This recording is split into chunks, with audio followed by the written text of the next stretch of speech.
메이플 스토리에서 세계 최초로 200레벨 찍은 유저는 누굴까요? 바로 일본 유저 카제상입니다. 뭐야, 타락파워 전사가 1위 아니었어? 세계 최초로 따지면 일본이 1위입니다. 3차 전직밖에 없던 시절에 단도로 200레벨을 달성했죠. 신기하지 않나요? 어떤 나라는 히어로가 아닌 다크나이트가, 어디는 전사가 아닌 도적이, 또 다른 나라는 마법사가 정점을 찍었습니다. 오늘은 그 중에서도 다크나이트가 1위를 차지한 나라에 대해 알아보려고 합니다.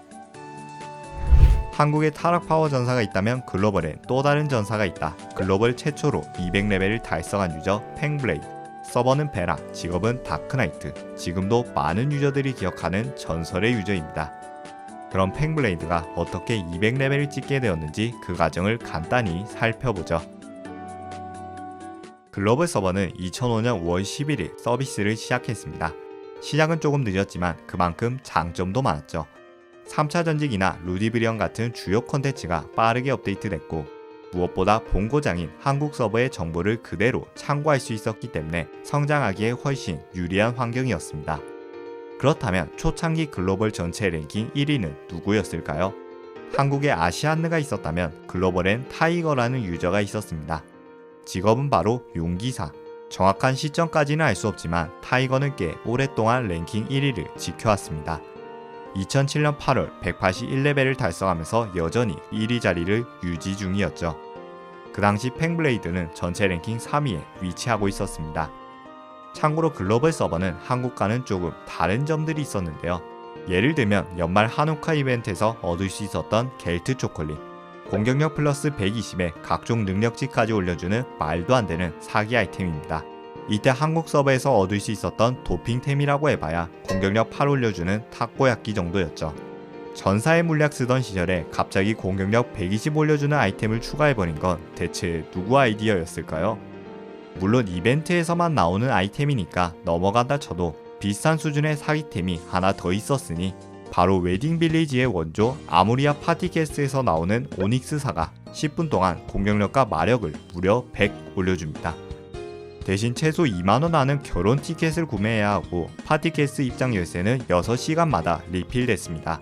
게다가 상자에서 얻을 수 있는 오닉스 사과는 판당 0개에서 많으면 3개였기 때문에 처음 나왔을 때는 가격이 300만 매소를 넘었을 정도로 귀했죠. 그리고 넥슨 아메리카가 직접 만든 지역 뉴리프시티에서 저렴하게 구입할 수 있었던 각종 엘릭서 등이 있었습니다. 그리고 마지막으로 빼놓을 수 없는 BM 상품이 있었는데요.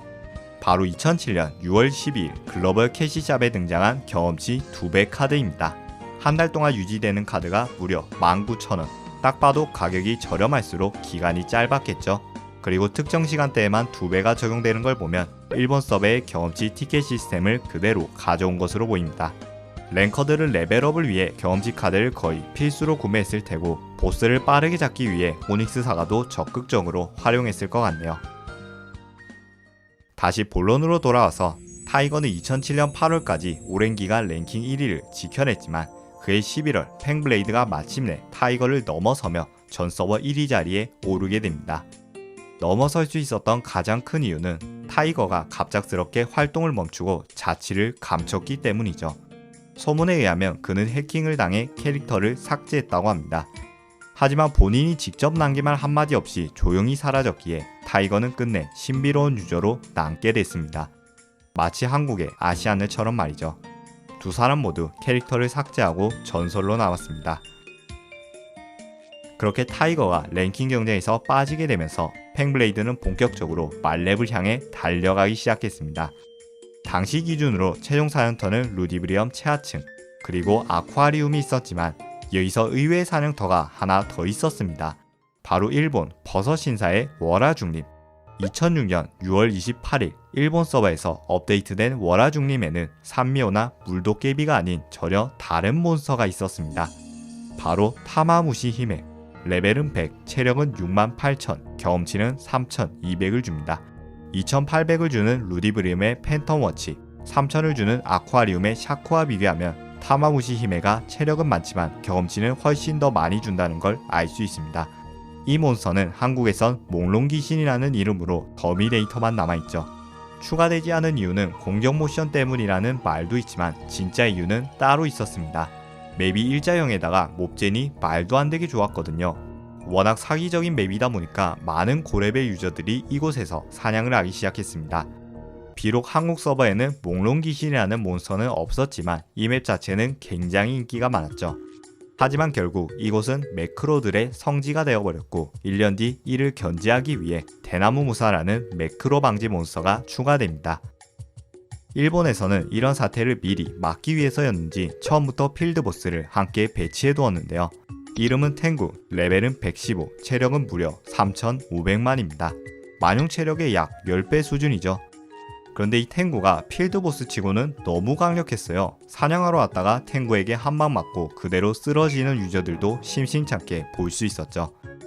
물론 큰 문제는 아니었습니다. 어차피 젠 시간이 24시간이었기 때문에 탱구가 이미 잡힌 채널로 도망가면 끝이었거든요. 이 불편함을 감수하고도 굳이 이곳에 오는 이유는 바로 경험치를 많이 주는 히메 때문이었습니다. 팽블레이드 역시 히메가 나오는 월화중림에서 사냥을 했는데요. 영상을 보면 한 가지 특이한 점이 보입니다. 창이 아니라 포람을 쓰고 있다는 점이죠. 무기는 바로 빨간색 서핑보드. 원래 95제 서핑보드는 보라색이지만 글로벌 서버에선 빨간색이 95제로 나왔습니다. 그렇다면 왜 굳이 포람을 선택했을까요? 보통 창은 찌르기 데미지가 강하고 포람은 내려찍기 데미지가 더 강한 편인데요. 팽블레이드는 몹이 많은 월화중림 같은 맵에선 3명만 공격하는 버스터보다는 6명을 공격할 수 있는 스래셔가 더 효율적이라고 판단한 것 같습니다. 게다가 당시에는 프리스트와 파티를 맺고 사냥하는 게 일반적인 방식이었고 실제로 영상을 보면 프리스트가 몹을 모아주는 모습도 확인할 수 있습니다. 이걸 보면 확실히 좁은 범위의 버스터보다는 넓은 범위의 스래셔가 훨씬 더 좋아 보였을 것 같네요. 그리고 시간이 흘러 2008년 1월 23일 글로벌 서버에도 4차 전직과 리프레가 업데이트됩니다. 팽블레이드는 레벨 194의 용기사에서 다크나이트로 전직하게 되죠. 하지만 사냥 속도가 눈에 띄게 빨라지진 않았습니다. 3차 전직이 워낙 강력했던 반면 4차 스킬은 문제가 많았거든요. 그럼에도 불구하고 팽블레이드는 이미 압도적인 속도로 레벨업을 이어가며 2위와의 격차를 멀찍이 벌려놓은 상태였습니다. 설령 마법사들이 4차 전직을 마쳤다 하더라도 그를 따라잡기엔 사실상 불가능에 가까운 상황이었죠. 팽블레이드는 최종 사냥터인 남동으로 자리를 옮겨 본격적으로 말렙을 향한 막바지 사냥에 들어갔습니다. 그리고 한 달 뒤 레벨 197을 달성. 그 뒤로도 점점 1레벨씩 차근차근 올라가더니 2008년 3월 14일 수많은 유저들이 지켜보는 가운데 마침내 팽블레이드는 마지막 레벨업을 하며 글로벌 최초의 200레벨 유저가 됩니다.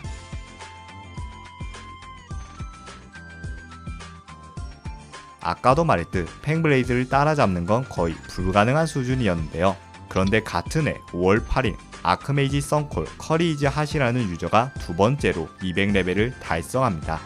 팽블레이드는 4차 전직이 나온 후 약 2달 만에 200레벨을 찍었으니 만약 4차 전직이 조금 더 일찍 나왔더라면 결과는 달라졌을 수도 있었겠죠.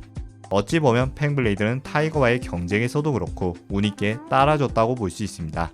그리고 전 서버 랭킹 2등이 아크메이지 썬콜이라는 점은 한국 서버와 똑같네요.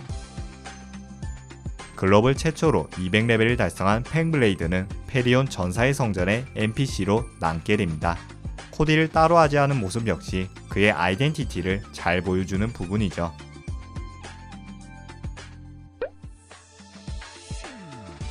또한 ITCG 카드에도 등장했으며 에반의 드래곤 라이딩 퀘스트와 메이플 7000의 이벤트에서도 글로벌 서버는 그를 잊지 않고 등장시켰습니다. 여담으로 팽블레이드는 남동 시절에 함께 사냥했던 전체 랭킹 5위 비숍 스타라이츠와 결혼하기도 했습니다.